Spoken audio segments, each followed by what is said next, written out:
Hello，大家好，歡迎嚟到我哋香港中小型企業聯合會同大山銀行攜手呈獻嘅 SME ESG 約章2025年嘅專題工作坊四認證平台簡介會。首先我都會多謝你今日出席啦。咁我就介紹下自己先，我係香港中小型企業聯合會嘅永遠榮譽會長，亦都今次呢個約章嘅籌委會主席麥美儀阿 Pan。稍後咧，我哋將會咧簡介翻我哋今次嘅約章認證平台今次係比較實踐嘅，即係落手落腳做嘅嘢，我哋嘅操作説明啦。咁跟住我哋會講翻我哋就提交咩資料啊、咩數據範圍啊，同埋我哋注意事項嘅。before 我開始我哋呢一個簡介會點樣操作平台之前咧，我都想介紹下今次點解我哋有呢個 project 做啦。其實大家都知道咧，香港政府咧喺2050年，而我哋國家2050年咧就要推行我哋要碳中和，達到呢個目標嘅。所以點解我哋而家要開始政府要推行嘅 ESG 呢件事咧？因為全香港咧，我哋有90%咧係屬於中小微企嘅，而我哋45%嘅員工咧都喺中小微企嘅工作嘅。而大家都知道，喂，ESG 約章好似未必關我哋事喎。係啊，而家未有標準嘅，而家只係上市公司先至需要披露呢個 ESG 嘅 report 嘅啫。而我哋點解要做呢件事咧？因為大家都知道喺歐盟國家，其實而家250人唔係必上市嘅中小企咧，已經要開始要做 ESG 呢個 report 㗎啦。咁而我香港咧，可能行前少少，但係唔係遲嘅，因為而家我哋要加緊快腳步去學習點做法，因為我諗將來香港政府啦，包括大公司咧，我哋都要佢哋因為上市公司要披露啊嘛，所以我哋咧佢哋都要用佢哋 contractor 啦，包括政府在內啦，都會用佢哋嘅供應商咧都會有 ESG report 嘅。咁點解要咁做咧？因為大家知道，如果你哋係屬於製造業嘅話咧，而家喺咁大家知道，如果你出口去歐盟地方咧，佢哋都要問你攞關於 ESG 嘅數據㗎啦。咁如果你製造業咧面對啲問題啦，如果你建造業嘅話，我諗好多上市公司啲大嘅發展商要判嘢俾你做嘅話，佢都要 ask for 你哋有呢啲嘅證明啦。咁你好似例如我自己啦，我自己做賣酒嘅啫，咁其實唔需要㗎。冇錯，暫時好似唔需要，但係問題有朝一日其實佢都啲公司又需要幫你買嘢嗰時咧。其實都要你有呢樣嘢存在嘅，所以今次我哋中小企同埋大山銀行攜手咧，就希望大家喺呢度咧呢段時間咧有學習階段。我都多謝大山銀行咧贊助我哋俾 Baker Tilly 我哋第三方幫你做一個呢個 report。咁呢段時間咧，我哋點解你哋好多人都問過我嘅？其實如果講碳中和做乜嘢，我哋關環境事啫，關 S 同 G 咩事咧？冇錯，你問得好好嘅就係冇錯，我哋碳中和好直接就話關環境事啫。但係例如好似我哋再生人員啦，要推廣啦，例如我哋要推廣低碳技術啦、綠色製造。咁但係關 S 同 G 咩事咧？因為咧，如果而家社會係講緊強調人同社區嘅福祉啊，如果碳中和有咩關聯咧？如果我哋我哋要公平轉型嘅話，即係話我哋公司要開始能源嘅轉型。即係話好多嘢要改變，用嘅技術都會改變。如果我哋要公平啲對員工嘅話，係咪我哋要確保員工唔會因為我哋要轉型啊，而令到佢哋冇份工啊？所以我哋要有培訓啦，令到佢有新工作機會啦，避免咗不公平嘅存在。第二方面咧，我哋個公眾參與啦，例如政府要推廣我哋要碳中和啦，個個要轉晒，我哋有補貼。俾你個電動車補貼，咁係咪鼓勵啲市民都要轉電動車啊？咁呢啲個生活方式係咪已經唔同咗啊？另外，我哋健康同埋生活質素都會改變。如果我哋要減碳嘅政策嘅話，係咪我哋提升公共嘅健康，就會提升咗我哋公共健康啦？我哋間接支持咗我哋社會嘅福祉嘅，例如政府推廣綠色交通，電動巴士、單車徑咁樣，係咪成都改善咗我哋嘅居民生活嘅環境，都係同人有關嘅。咁到管治啦，咁管治同碳中和有咩關聯咧？其實咧，我哋需要一個透明度，我哋一個制度同埋一個規範。政策一定要透明度執行咧，我哋先可以嗱，政府俾咗目標個路線圖我哋，但問題我哋需要數據啦，所以我哋有一個政策嘅話，先可以確保我哋對公眾企業嘅信任，即係有個信任度啊，咪有個承諾啊，同埋我哋要反腐敗同埋公平競爭，因為良好嘅管治咧，要確保碳中和相關嘅補貼啊、稅收優惠啊。同埋項目嘅資金都公平使用嘅話咧，避免資源俾人濫用咗，或者集中咗喺少數嘅利益嘅集團裏邊。所以我哋有反貪腐同埋公平競爭，有呢個條例我哋都要規範到裏邊嘅。同埋我咧一到講 ESG 咧，其實講緊跨部門嘅合作，因為需要好多部門嘅合作，例如環境啦、能源啊、交通啊，或者個治理架構咧，都確保政策能夠喺協調之下去實行嘅，就唔好令到個資源浪費。同埋另外，我要同國際合作要接軌，所以咧，我哋 governance 呢 part 咧係都好重要嘅。所以咧，可以咁講啦。如果我哋要確保我哋達到碳中和嘅過程咧，我哋一定要令到一定係對惠民、對人好啦。能夠公平對公眾啦，得到公眾嘅支持啦，同埋我哋制度要保障啦，同埋政策有效嘅。所以咧，我哋先至話啊，呢段時間我哋咁樣要行，我要行先一步，先做呢個 ESG 嘅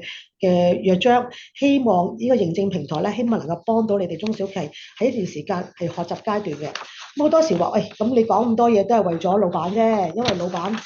做生意啊嘛，咪需要咯。咁我哋打工仔，因為大部分應該喺度聽嗰啲都係你負責做嗰個嚟噶嘛。咁對你有咩好處咧？其實大家都知道，如果公司根據約章做嘢嘅話，我哋做好個工作環境，其實係對你都有多益處咧。佢改善咗工作環境嘅，對你健康啊，對你嘅安全感啊，都提高一線啦。另外咧，其實都提升咗員工同埋歸屬感嘅。因為咧，如果我哋以人為本嘅話咧，即係話員工福祉都對要好緊要，有培訓，有多元化嘅人才可以請到，同埋平等同埋包容嘅話咧，對你哋晉升機會啊，你哋嘅培訓啊，得到其他重視啊，其實對你嚟講都係對員工有好處嘅。另外，職業發展機會啦，嗱，我哋好涉及好多新，因為而家如果我哋要去 ESG，可能要好多新技能先可以持續發展我哋個公司嘅。所以咧，我哋要俾啲機會俾員工有啲學習新技能機會，亦都可能同跨部門嘅合作，呢啲先可以提升到人嘅質素嘅。另外心理啦、健康同工作，你要知道啦，如果公司對員工嘅心理健康有關注嘅話，自然啊，可能喺心理支援方面啊、工作安排方面啊、休假方面啊，都配合令到你有work-life balance 啦嚇，叫工作同生活都可以平衡到啦。另外，其實公司嘅聲譽都提升嘅。如果你公司一個係對社會嘅責任、對員工嘅責任、對持份者嘅責任嘅話，我諗你嘅生意咧，啲人俾生意你做咧都安心啲，都信任啲，同埋呢啲係長期穩定嘅生意嚟嘅。所以我講到呢度嚟為止咧，你知道其實咧係咪啊對你都關注咧？咁其實咧坊間咧已經好多課程。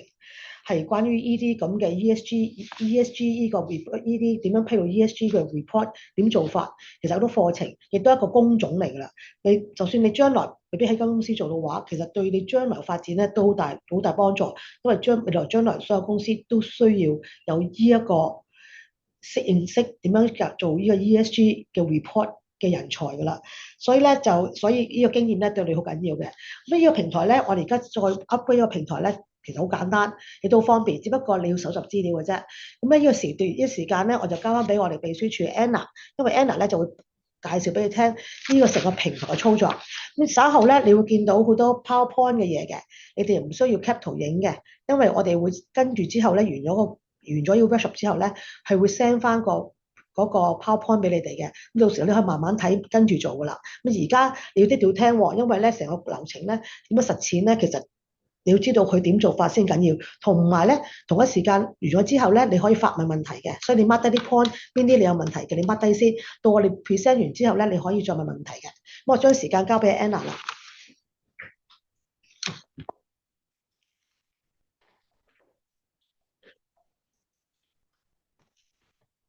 大家好啊！咁咧，歡迎大家就參加咗我哋個 SME ESG 嘅章啦。咁咧，我好開心可以同大家講一講我哋個認證平台。其實咧，相信大部分嘅參加企業咧，之前都有完成過我哋個 ESG 自我評估平台個測試。咁其實我哋個認證平台咧，同嗰個測試係有啲相類似。咁但係呢一個平台咧，就會需要參加企業去上載你哋公司嘅一啲證明文件啦。有一啲數據要提交翻，咁以便我哋嚟緊咧第三方顧問佢會做一個審核嘅程序。咁首先我哋會講翻登入平台啦。咁之前咧，其實我哋秘書處咧都有經過 WhatsApp 咧就 send 咗你哋公司個 login email 同埋個 password。咁而家咧，如果大家之前見咗嗰個網站咧，都可以 scan 翻呢個 QR code 去。咁你哋嗰個 login email 咧就會係你哋個聯絡人嗰個 email 嚟嘅。咁至於個密碼咧，就會係個 email 加翻123456789，咁嘆號 A。咁我會俾少少時間大家可以同我哋一齊做啦。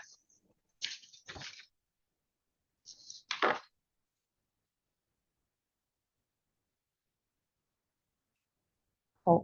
咁咧跟住登入到去我哋個平台界面之後咧，其實會有機會有兩個情況嘅。如果你係上年有參加過我哋 Charter 嘅企業咧，你就會見到咧，你係有一個2024年度，咁係一個已經完成咗嘅報告。咁咧呢個時候咧，如果你有需要睇翻上年嘅資料咧，你就可以撳查看報告。咁如果你係今年新參與嘅企業咧，咁你就係冇報告嘅。咁所以咧，如果你哋今年參加嘅話咧，無論你係首次啦，定係去年延續，請記住咧，都係按右上角紫色呢一粒新增報告，咁先會去到一個2025年嘅 version。如果唔係咧，你就會變咗係改咗上年嗰個年度嘅報告啦。咁入到去個界面啦，咁然後咧，你會見到咧，大概由 ESG 度咧，大概有31個題目，咁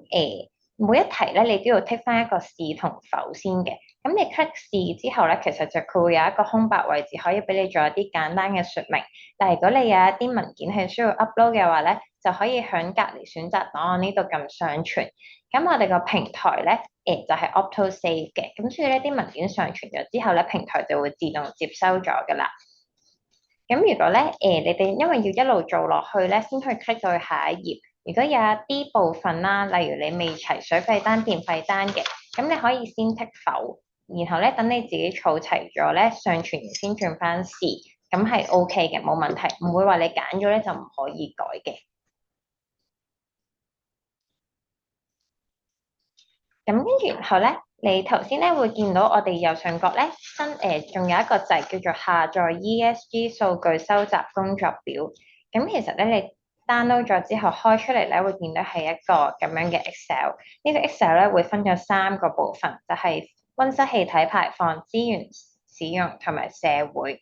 咁咧呢一個 Excel 咧將會跟住大家一齊咧做完呢一個平台嘅。咁所以咧呢個 Excel 只需要 download 一次。等你做晒成個平台咧，就上傳一次就夠啦。請唔需要重複上傳，因為咧我哋個 auditor 咧就會好亂嚟，我唔係。咁然後咧，我哋就會首先講一講啦。我而家會順序同大家介紹我哋個認證平台嘅題目，同埋當中咧有機會涉及到嘅資料。咁第一點一題咧，就係你哋公司有冇收集電力啦、煤氣或者石油氣嘅公司帳單？咁咧，一般咧，如果可能比較多公司咧，都會有電費單嘅。咁所以咧，你哋呢題咧就會就答個是啦，然後就填翻個 Excel，然後上傳翻個單據去平台就可以。咁咧，因為個 Excel 上面咧就會有一啲度數要填嘅，咁所以咧你就可以跟翻你嗰個單咧上面嗰個度數，咁按月份啦，或者你幾個月收一次咧，就分又收到嗰個月份先填，咁就可以嘅啦。咁但係你記住咧，你填呢個表係一定要有呢個單據嘅，係咁先係一個有效填寫嘅方式。咁之後咧，我哋電費咧可能都係分為中華電力啦，同埋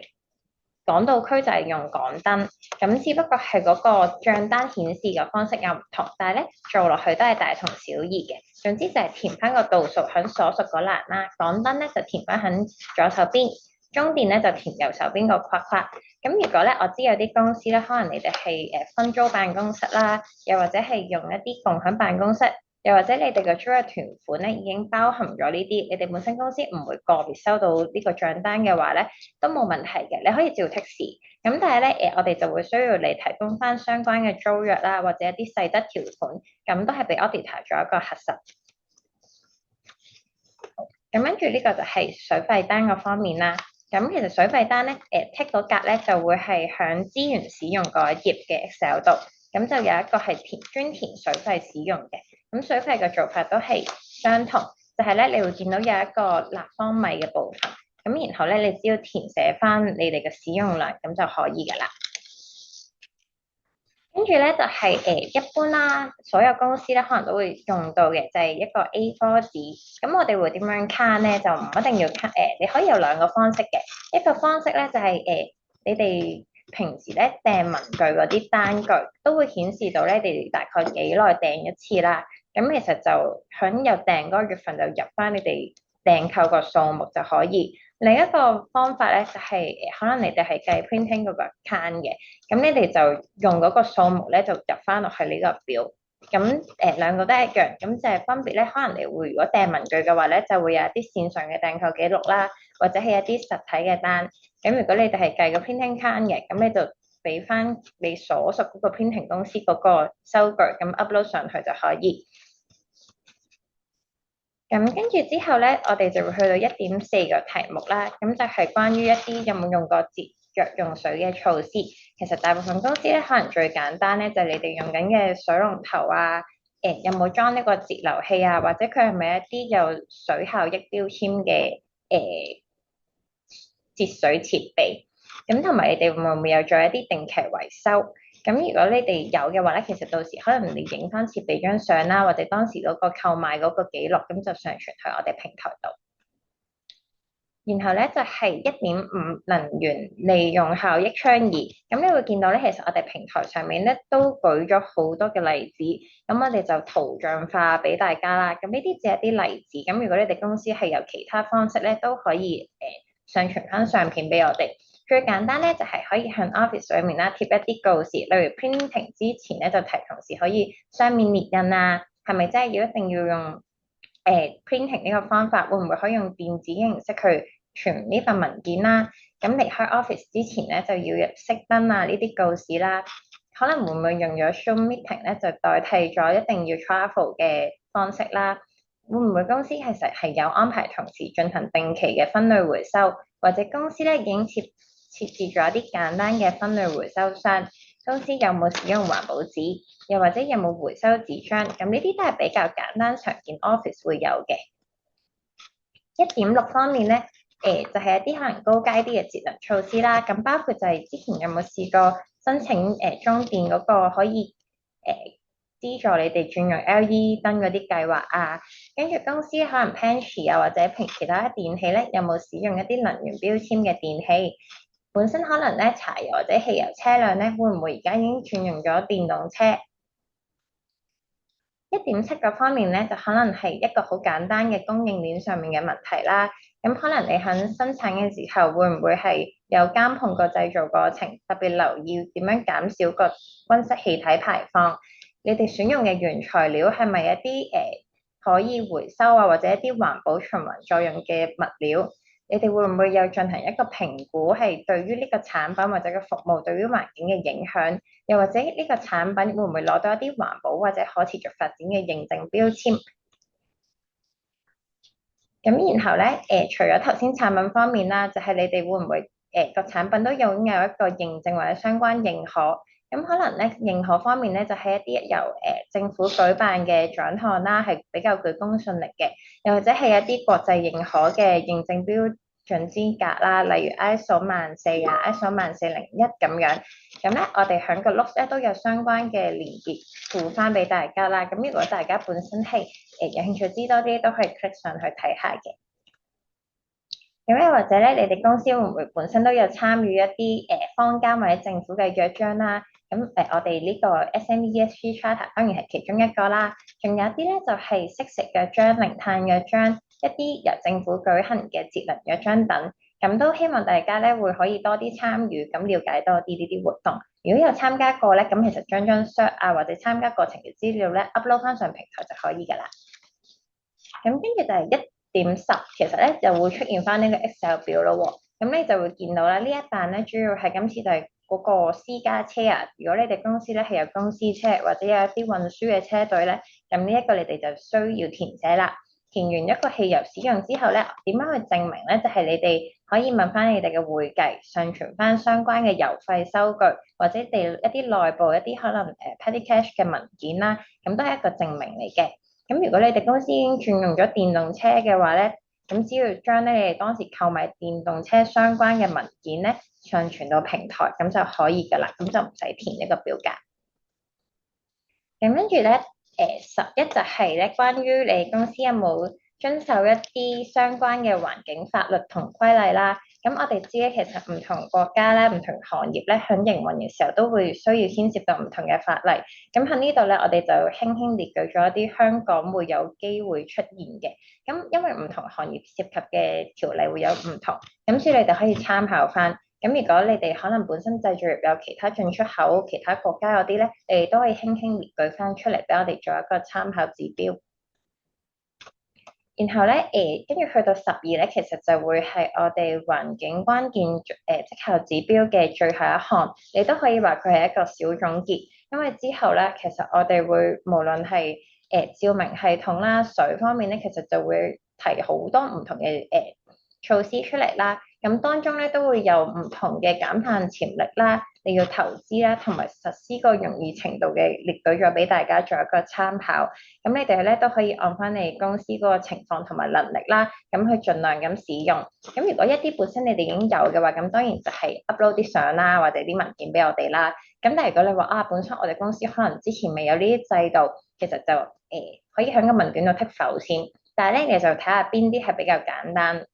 你哋做到嘅。咁之後咧，你哋就可以做咗先啦。咁之後再改翻個問卷就可以㗎啦。例如咧，你會見到咧，我哋呢度係有啲話，例如日頭咧就盡量使用日光照明啊，你唔一定要開晒全公司嘅燈。有啲同事可能唔喺嗰間房咧，就熄咗嗰個燈佢，用一啲高能源效益嘅標籤。可能冷氣嗰度咧，你安裝嘅位置咧，係咪已經考慮過有冇西斜啊？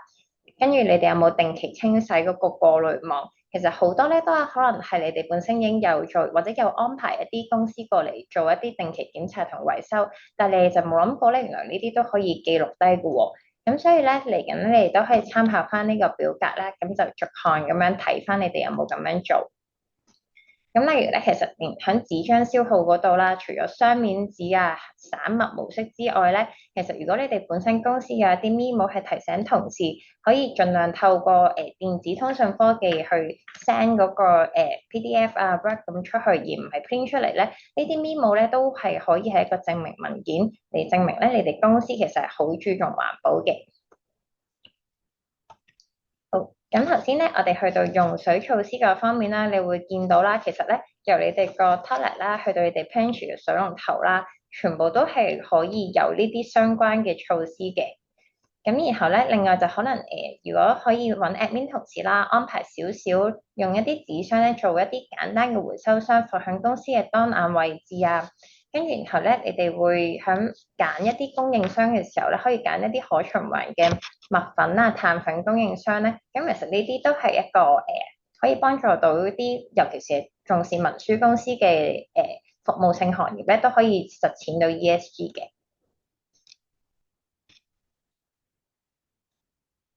咁跟住咧，我哋就會去到社會關鍵績效指標嘅第一題2.1，就係員工公司有冇重視佢哋身心健康？咁比較常見嘅咧，就係其實公司提供醫療卡啦，或者一啲定期嘅體檢計劃，又或者咧就係你哋揀嗰個辦公桌同埋凳嘅時候咧，會唔會有考慮到一啲力學嘅安排，點樣對同事係好？咁呢啲就係一啲例子嚟啫。如果你哋有多啲嘢都可以上傳去平台嘅，咁我哋都會持續 update 呢啲小資訊。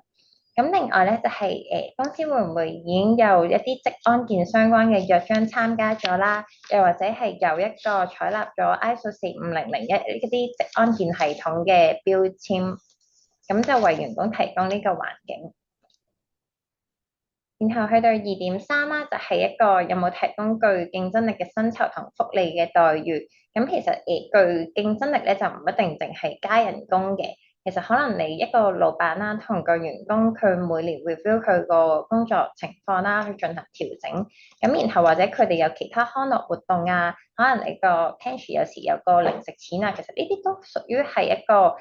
有競爭力嘅福利待遇。會唔會有安排同事其實可以享有一啲進修假或者一啲進修津貼？公司會唔會有舉辦一啲可能年尾嘅一啲 party 活動啊，或者一齊參加公益活動？注唔注重同事之間嗰個家庭關係？咁呢啲都會係對同事嚟講係有競爭力嘅福利嚟嘅。咁然後2.4咧就係工傷。咁去到呢一版咧，我哋就會提翻嗰個 Excel 啦。咁其實 Excel 咧，佢有一 part 咧叫做總僱員人數，咁裡面咧會牽涉到一啲男女啊、性別啊同埋年齡，咁呢啲咧都需要HR 同事幫手填翻呢個表格嘅。然後咧，另外佢都要填翻咧響呢個2024年10月至到啱啱今年嘅9月30日期間啦，有冇人離職嘅人數啦，有冇人工傷啦，咁同埋咧公司有冇做過啲 training 嘅總人數。咁工商個 part 咧，如果冇嘅話，留空就得㗎啦。咁但係其餘嗰幾個部分咧，應該都會有嘅，所以都需要填翻俾我哋。然後咧就係你哋公司咧喺去年有冇收過一啲關於產品或者服務嘅投訴啦？咁其實你填翻個數目俾我哋就可以㗎啦，呢個。咁如果有相關嘅內容咧，亦都可以 upload 埋俾我哋個平台嘅。跟住就係你哋2.6公司咧個產品包裝有冇混入一啲環保嘅元素啊？咁其實你會見到啦，可能而家咧我哋都盡量就係除咗小包裝咧，其實可能揀原材料方面咧係一啲環保嘅鋁質啦，都會係比較常見嘅。咁就睇下你哋公司有冇啦呢個。然後咧有冇一啲綠色低碳嘅產品或者服務選擇？咁其實會當中比較容易牽涉咧，就係有冇用一啲可再生嘅原材料啦，佢個產品設計嘅過程有冇選用一啲可持續嘅元素啦，或者綠色元素，運輸過程佢係咪有冇考慮過佢個運輸成本啦、個碳排放啦，同埋喺產品用完之後會唔會有一啲維修保養啦，或者一啲回收嘅服務？咁呢啲都係屬於2.7嘅範疇裡面嘅。然後2.8有冇鼓勵員工參與社會服務？咁你會見到咧，其實我哋嘅例子咧就係包括一啲義工活動啦、物資現金捐贈、環保活動或者探訪。咁如果你哋有其他咧，都可以擺埋上去嘅。咁跟住就係有冇支持教育同青年發展？咁例如你最簡單咧，可能參加過政府嘅一啲青年活動啦。共創明天啊，成功有約，即係 offer 咗一啲實習機會俾啲學生，又或者咧，你又去呢啲學校舉辦一啲講座工作坊，或者你哋有贊助或者支持過呢一類型嘅青年活動咧，咁都會係算嘅。咁然後就係有冇支持文化藝術康樂體育活動發展？咁放心，咁其實就唔止淨係慈善音樂會嘅，可能一啲又係商界舉辦嘅文藝活動，咁睇你哋公司有冇支持過或者鼓勵過員工參與？然後2.11就係公共衛生同大眾健康。咁如果你哋曾經舉辦過健康講座啦，咁可以容許員工可能辦公時間裡面可以去捐血啦，或者你哋有舉辦過捐血日，又或者你有鼓勵過佢哋去參與健康講座或者提供相關資訊咧，咁都算係有做過，可以上傳嚟平台嘅。咁跟住2.12，亦都係我哋個社會嘅一個小總結啦。咁可能頭先你哋做過一啲嘅活動啦，其實都會有啲實質嘅數據去顯示到，例如你哋捐過幾多錢啊，捐過幾多物資啊，總共啲同事嘅義工服務時數啊，佢可能參加個社區活動咧係服務咗幾多個人。咁你哋呢啲資料咧都可以擺翻嚟平台俾我哋，咁就做一個真係有數據嘅參考。咁然後咧就會去到我哋平台最後一個部分，就係管治嗰個關鍵績效指標啦。咁第一個咧就係你哋公司有冇遵從一個公平同道德嘅市場營銷措施？咁我知咧，我哋大部分嘅中小企業都係好優秀嘅。咁可能咧，我哋呢度都會寫翻一個例子啊。咩叫做係唔公平同唔道德咧？就係、有冇涉及一啲虛假聲明啊？有冇一啲呃人嘅隱藏條款啊？或者一啲威嚇式嘅銷售？咁如果你係想了解多啲邊啲係可能係踩界嘅營商手法咧，可以 click 翻去呢條連結睇。咁所以咧，如果你哋冇嘅話咧，就可以即係冇做過就 tick 翻試啦。你哋有遵守呢一個措施嘅。咁然後咧就係響反貪污方面咧，你哋會唔會有定期安排員工參與呢方面嘅培訓？咁其實咧響 ICAC 嘅香港商業道德中心咧，其實佢哋定期係有免費同呢方面嘅防貪同埋誠信培訓服務嘅。咁你哋有興趣都可以睇翻啦，或者再簡單啲咧，唔想參與呢種工作坊咧，其實佢上面網站咧都有呢啲 video 相關資源。其實同事咧係可以HR 嗰邊都可以定期安排同事一齊去睇，咁做翻個簡單嘅討論咧，其實都係屬於一個培訓嘅一種嚟嘅。咁然後咧就係競爭法啦。咁其實啱啱向今年咧競爭事務委員會咧就成立咗中小型企業競爭法合規資訊站。咁咧競爭法呢方面咧，其實可能喺香港好多中小企都比較新啦。咁其實佢哋而家上面咧都定期有舉辦一啲免費嘅中小企競爭法培訓課程。咁你哋都有啲免費嘅資源啦，可以上翻去參觀即係參考翻，可以考慮咧喺嚟緊個培訓都加入去。咁我知咧，我哋應該有部分嘅參加企業咧，其實響啱啱今年咧都有參加過。咁你就記住咧，嗰個出席證書咧都係嗰個一個證明文件嚟嘅，咁可以擺翻上我哋個平台度。好，跟住咧就係3.4、3.5同3.6啦。咁就係分別咧係你公司有冇一個完善嘅 ESG 管治架構。咁其實頭先咧你聽完我哋講咧，會大概都感覺到啦。多數咧 ESG 咧其實會涉及嘅部門咧就會係從中小企嚟講咧，就應該係老闆啦、HR 啦，同埋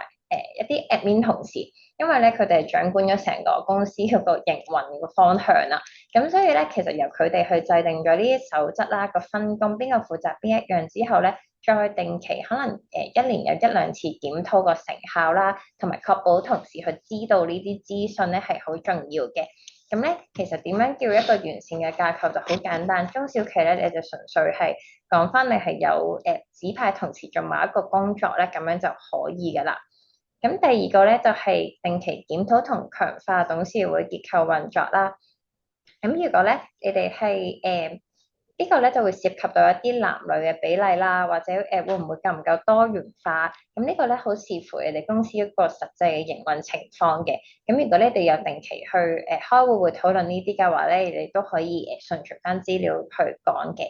咁然後咧3.6嗰個清晰嘅內部溝通機制同埋嗰個反映意見嘅渠道，就係咧可能咧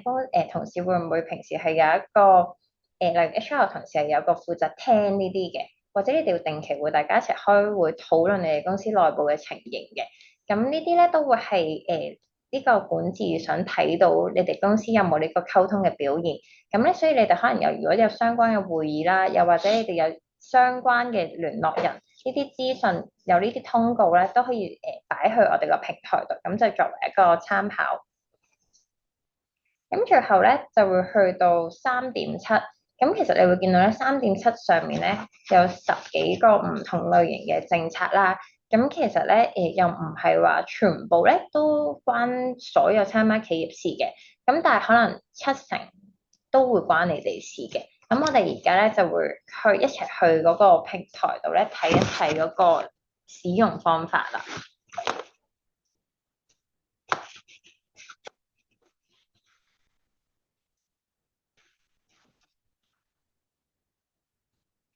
好，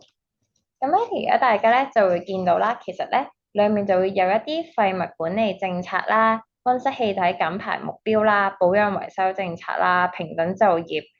多元化工作嘅政策。跟住亦都會有一啲可能關於頭先社會捐贈啊、反貪腐啊、違反競爭法條例啊，或者私隱等等等等嘅。咁咧如果咧你公司可能係服務業同製造業嘅話咧，會涉及嘅政策有啲唔同嘅。咁但係咧，我哋嗰個工具咧都可以幫到你去做。咁咧，你會見到頭先我哋就 click 咗入去一個生成 AI 嗰個手冊嗰個器度啦。咁咧，我哋而家咧就係用緊一個酒嘅出入口公司嚟做一個例子。咁你會見到咧，一 click 入去咧，其實咧，因為時間關係，我已經試過㗎啦個平台。咁咧，佢就會嗌你提供簡要嘅描述啦。咁咧，我最初咧就真係就咁打佢進出紅酒，有倉庫，有零售鋪同網店咁樣。咁佢會俾咗啲咩我咧？咁咧，其實佢就會好簡單，就講咗呢間公司咧本身有啲咩目的啦，呢個政策嗰個目標係咩啦，然後點樣可以有啲咩條例去街住大家行，例如個分類啊，點樣可以減少廢棄物啊，點樣回收啊，咁樣等等啦。咁到去到個責任分工啦，即係點樣睇住啲同事有冇執行咧，其實都有一個幾完整嘅架構喺度嘅，又唔會過於複雜。咁但係我哋咧就有諗啊，咁如果我真係想寫再詳細多少少啦，咁我就再俾多咗少少資料佢。咁咧，我哋就今次就寫翻啦。其實我哋係一個葡萄酒嘅批發零售商嚟嘅。本身我哋個倉咧係1萬尺啦，有啲咩設備啦。咁本身嘅同之後咧都有點樣做一啲社區服務啦，例如捐咗嗰啲裝住酒嘅木箱。咁然後咧就睇下佢咁樣俾完多啲資料佢之後咧，佢個政策會點樣改變咗？咁咧，我哋就會見到咧，其實之後咧，佢就會響監督機制啊嗰啲等等方面咧，有少少唔同咗嘅。咁就係佢因應咗我哋俾佢嘅資料度 update。咁跟住後啦，我哋再睇下其他產品保養啦。我哋其實咧俾個簡介係一樣嘅，咁各位參加企業當然係因應翻你哋個情況去改呢啲資料啦，因為可能你哋本身都有少少規矩嘅，你哋公司嘅規矩，咁你會見到咧，其實佢就會因應佢係一個紅酒進出口商咧，其實就寫咗一啲保養啊嗰啲要求，但係咧我哋都知道咧，其實呢個 AI 將出嚟嘅政策未必完全適合你嘅，例如咧其實一支紅酒響運輸嘅情況出咗問題，我當佢打爛咗，或者有少少個 label 甩開咗，其實你唔會有得維修嘅，你只會有得免費換貨或者退貨。咁所以咧，你將咗一個政策之後咧，就好需要你哋嘅同事咧，去真係人力咁樣 check 一次呢個政策咧係咪適合你用啦，有冇啲需要改變嘅事。咁所以咧，需要或者你有一啲需要調整嘅話咧，你就可以再向呢度打入一啲指示，去俾呢個 AI 去調整佢嗰個政策。咁但係到最後咧，我都要講咧，你哋嘅同事咧係一定要自己望一次先，咁先好抄翻呢個檔案出嚟做一個政策。咁然後咧，等呢個政策咧真係可以係一個幫助你哋公司建立一個系統。咁然後咧，你再上傳翻去我哋個平台，咁我哋有一個記錄，咁樣就 OK 噶啦。咁而一般嘅係啦，咁呢個位咧，其實你撳 copy 掣咧就可以放出去，咁亦都咧你可以直接咧喺呢度下邊呢度咧，直接你用你嗰個意思咧改完之後咧，就再 click 出去啦，咁佢就會有一個 gen 一個新嘅俾你。咁呢個係其中一個我哋想方便各位參加者，所以我哋咧就已經本身佢哋個政策個 template，我哋已經係放咗喺呢個平台上面㗎啦。咁但係如果你哋話啊唔係喎，我哋想用自己出面嘅 AI，咁都冇問題嘅。呢個就真係大家各自有各自嘅法門啦。咁我哋個平台咧就大致就嚟到呢一部分。咁我哋睇下 Pam 姐有冇啲咩需要補充？係。大家清唔清楚個平台？因為今年咧，我哋改善咗咧，就因為個發覺舊年咧就好多公司咧一講親話員工公司手冊啦，有咩政策嘢咧，就個個驚晒。其實咧就我哋就變咗喺呢個平台入邊咧加埋一個咁叫 AI 生成，咁啊生成咗所有關於我哋要擺上去裏邊嘅嘢都擺晒喺度啦。其實基本上咧，頭先 Anna 講咗啦，如果你話哎呀我呢度太細隻字，我方便唔過咧，頭先咪 click 一個複製嘅 copy 咗之後咧，你擺落你個 Word file 度，改好晒啲嘢，先 paste 翻落去 upload 上去，上傳翻俾佢哋都 OK 嘅。或者話哦，我想因為有啲未必咁多嘢，因為有時你都睇下自己公司係咪可以做到咁多嘢先，做唔到咪 delete 啲咯，佢咯冇所謂㗎。或者我哋呢度寫漏咗嘅，咪加翻啲上去咯。呢啲係彈性嘅，所以發覺咧呢度好全面㗎，所有廢氣啊、環保政策啊、產品保養啊、客戶投訴啊、員工多元化政策啊、傳媒發展培訓啊、企業啊，所有 list 成個 list 裏邊所有嘅裏邊有嘅嘢咧，其實基本上同上市公司裏邊嘅政策冇分別。而呢個 AI 生成咧，佢係食咗落去，就係 read 曬所有上市公司唔同嘅製造業啦、零售業啦，或者佢哋嘅建造業啦，佢都食咗落去，有個模板喺度㗎啦。只不過你打個資料上去咧，佢就會幫你根據係啱嘅嘢整出嚟。但係咧，當然你可以揀英文同中文，你都可以揀啦。第一啦，第二件事咧，如果你發覺喂，如果你覺得你有啲 item 你根本唔需要擺落去嘅，例如我公司冇產品保養維修，我做酒公司嘅冇保養維修喎，咪冇揀呢個政策咯。咁總之你有幾多係你做得到嘅先擺落去，咁呢啲就方便到你哋可以自己生成。而呢個咧嗱，之前嗰兩個 ES 咧，其實係搜集資料啫，你咁公司有做到擺翻上去就得㗎啦。而呢一個咧，你最頭痛嘅嘢咧，都電腦 AI 生成咗俾你啦。呢個係 base on 大路嘅方向去做嘅啫。總之你做到嘅留低喺度，做唔到嘅你 delete 咗佢。咁總之全面性擺晒喺度咧，應該你個 report 咧應該好簡單好易做。頭先 Anna 示範俾你睇都知道啦。其實你打幾個字落去咧，已經 generate 出嚟㗎啦已經。但係當然我覺得就話，如果你俾多啲資料，包括我公司咧，例如我做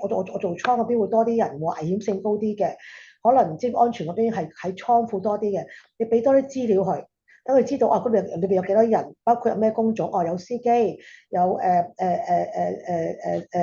執走嘅，有啲係負責搬運嘅咁樣，呢啲資料俾多啲佢咧，佢更加做得更加詳細啲俾你，所以呢啲你自己決定翻。你越多嘢，你話哎呀唔好啦，我都不嬲都公司都唔係咁多呢啲，都冇呢本手冊嘅。我想做翻啲大路嘢，咪寫翻啲大路嘢咯。總之我屬於零售業，我屬於製造業，咩行業做邊啲產品，做咩啲嘢嘅，我公司咩部門嘅都 OK 噶啦已經。咁呢啲你自己參考下啦。咁啊好啦，到呢個環節咧，嗱，不如做我少少宣傳先嚇，大家做問題先。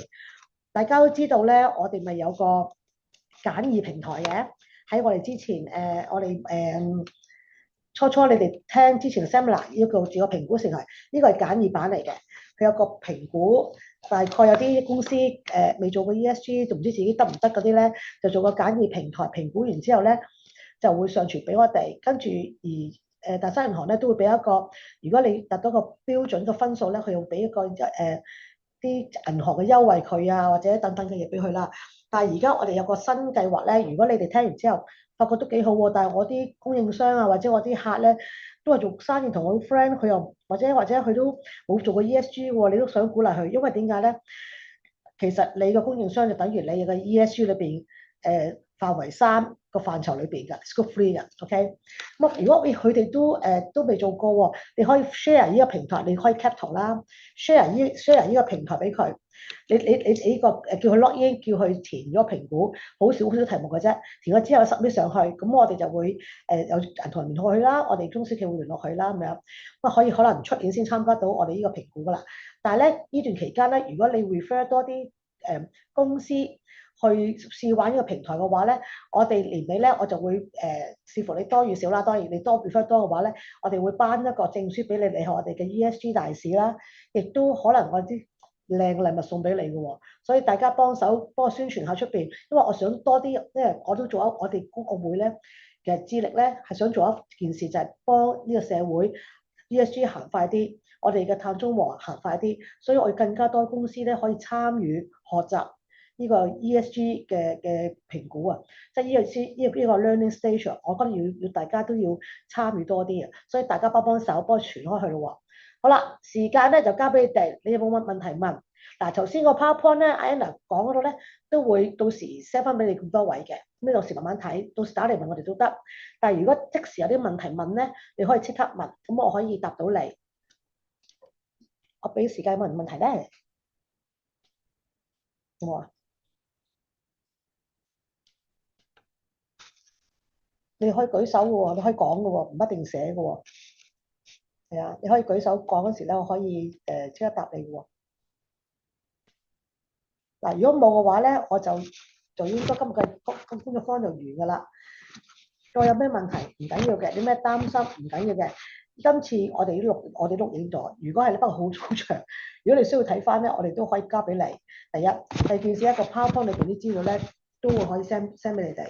如果而家真係想即問問題嘅，你都可以打俾我秘書處嗰度啦。有冇我哋嘅電話 Anna？呢度唔寫我哋電話，佢哋都知㗎咯。你都有 contact 㗎啦。咁到時你打俾我哋，揾下 Anna。到有乜問題咧？Anna 會答低晒之後咧，我哋會回覆翻俾你聽，或者即時解答你哋嘅。咁啊，總之大家加油嚇，唔使擔心嘅。有填咗分 form 呢份 form，有就填，冇就寫冇咯，唔擔心，唔好話覺得好似哇，好似唔合格咁嘅款，唔係考試嚟嘅，呢個評估嚟嘅啫。所以只不過你越多資料咧，其實喺過程之中有啲冇嗰啲咧，我都希望我本人希望嚇喺下一年你都繼續做嘅話咧，我希望你可以改善到呢啲係你提翻俾你老闆啦，我哋做咗一個評估，有啲嘢我哋仲未做到，而我哋可以做到嘅喎，我哋下次嚟咗伊研可唔可以做多少少咧？咁呢啲我都希望你係我最希望你就做到呢個學習階段，一路加上去，呢啲係我最想你達到嘅。咁有咩問題再打俾我哋啦，好唔好啊？咁我哋今次嘅workshop完結啦，多謝咁多位聽我講嘅説話，多謝晒你哋咁多位。